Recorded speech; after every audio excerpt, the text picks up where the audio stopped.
জুলাই আগস্টের গণ-অভ্যুত্থানে ক্ষমতাচ্যুত হওয়ার পর ২০২৪ সালের আগস্টে ভারতে আশ্রয় নেন শেখ হাসিনা। এরপর কেটে গেছে প্রায় ২ বছর। এই সময়ে একাধিকবার দেশে ফেরার ইঙ্গিত দিলেও এবার ভারতের নয়াদিল্লিতে সংবাদ সম্মেলনে স্পষ্টভাবে দেশে ফেরার ইচ্ছার কথা জানান তিনি। এরপর থেকে নতুন করে চরম আলোচনা শুরু হয়েছে রাজনীতির মাঠে। তিনি কি সত্যিই দেশে ফিরতে চান? চাইলেই কি ফিরতে পারবেন? আর ফিরলে তার বিরুদ্ধে চলমান মামলাগুলোর কি হবে?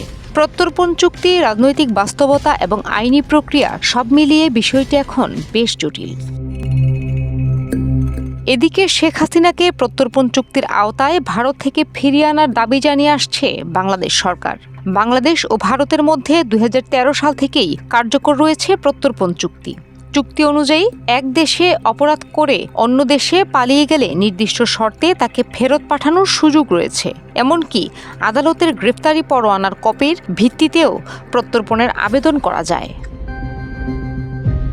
চুক্তিতে প্রত্যর্পণ প্রত্যাখ্যানের সুযোগও রয়েছে। সেই সুযোগই কাজে লাগানোর চেষ্টা করছে হাসিনার আশ্রয়দাতা রাষ্ট্র ভারত। তবে অভিযোগ যদি রাজনৈতিক প্রকৃতির হয় তাহলে আবেদন নাকচ করা যেতে পারে। শেখ হাসিনার বিরুদ্ধে বাংলাদেশে হত্যা, মানবতাবিরোধী অপরাধ, গুম ও নির্যাতন সহ একাধিক মামলা রয়েছে। ফলে তার বিরুদ্ধে আনা অভিযোগগুলোকে কেবল রাজনৈতিক মামলা হিসেবে দেখার সুযোগ কতটা রয়েছে, এটি গুরুত্বপূর্ণ আইনি প্রশ্ন। তবে প্রত্যর্পণ চুক্তির আরেকটি ধারা এখানে গুরুত্বপূর্ণ।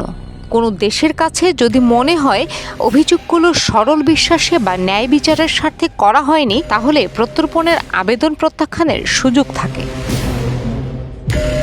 তাহলে শেখ হাসিনা নিজে চাইলে কি বাংলাদেশে ফিরতে পারবেন? আইন বিশেষজ্ঞদের মতে বাংলাদেশে প্রবেশের ক্ষেত্রে তার উপর সরাসরি কোনো আইনি নিষেধাজ্ঞা নেই। তবে দেশে ফিরলে তাকে চলমান আইনি প্রক্রিয়ার মুখোমুখি হতেই হবে। ২০২৫ সালের ১৭ই নভেম্বর জুলাই আগস্টের গণ-অভ্যুত্থানের সময় মানবতাবিরোধী অপরাধের মামলায় শেখ হাসিনা ও সাবেক স্বরাষ্ট্রমন্ত্রী আসাদুজ্জামান খান কামালকে মৃত্যুদণ্ডের আদেশ দেন আন্তর্জাতিক অপরাধ ট্রাইব্যুনাল। এছাড়া দেশের বিভিন্ন আদালতে তার বিরুদ্ধে রয়েছে আরও মামলা। ফলে দেশে ফিরলে তাকে গ্রেফতার হয়ে আদালত বা ট্রাইব্যুনালের আইনি প্রক্রিয়ার মুখোমুখি হতে হবে। তবে শেখ হাসিনার দেশে ফেরা শুধু আইনি বিষয় নয়, এর সঙ্গে জড়িয়ে আছে রাজনীতি ও বাংলাদেশ ভারত সম্পর্ক। বিশ্লেষকদের কেউ কেউ মনে করছেন দেশে ফেরার ঘোষণা রাজনৈতিক কৌশলের অংশও হতে পারে। দীর্ঘদিন ধরে দলীয় নেতাকর্মীদের উপর চাপের মধ্যে এমন বক্তব্য তাদের চাঙ্গা করার একটি কৌশল হতে পারে। আবার মোদী সরকারের অবস্থানও এখানে অত্যন্ত গুরুত্বপূর্ণ, কারণ শেখ হাসিনা বর্তমানে ভারতের মাটিতে অবস্থান করছেন। ফলে তিনি একতরফাভাবে দেশে ফেরার সিদ্ধান্ত নিতে পারবেন কিনা সেটিও কূটনৈতিকভাবে গুরুত্বপূর্ণ প্রশ্ন। অর্থাৎ শেখ হাসিনা চাইলে বাংলাদেশে প্রবেশের আইনি দরজা পুরোপুরি বন্ধ এমনটি বলা যাচ্ছে না, কিন্তু দেশে ফিরলেই তাকে গ্রেফতার, মামলা ও বিচারিক প্রক্রিয়ার মুখোমুখি হতে হবে।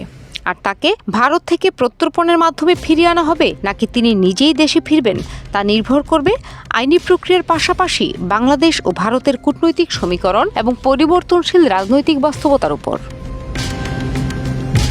শেখ হাসিনার দেশে ফেরার ঘোষণা তাই শুধু একটি রাজনৈতিক বক্তব্য নয়, এর সঙ্গে জড়িয়ে আছে প্রত্যর্পণ চুক্তি, বিচারিক প্রক্রিয়া এবং দুই দেশের কূটনৈতিক সম্পর্ক। দেখার বিষয় এই ঘোষণা বাস্তবে দেশে ফেরার পদক্ষেপে রূপ নেবে নাকি কেবল ফাঁকা আওয়াজ হিসেবেই থেকে যাবে।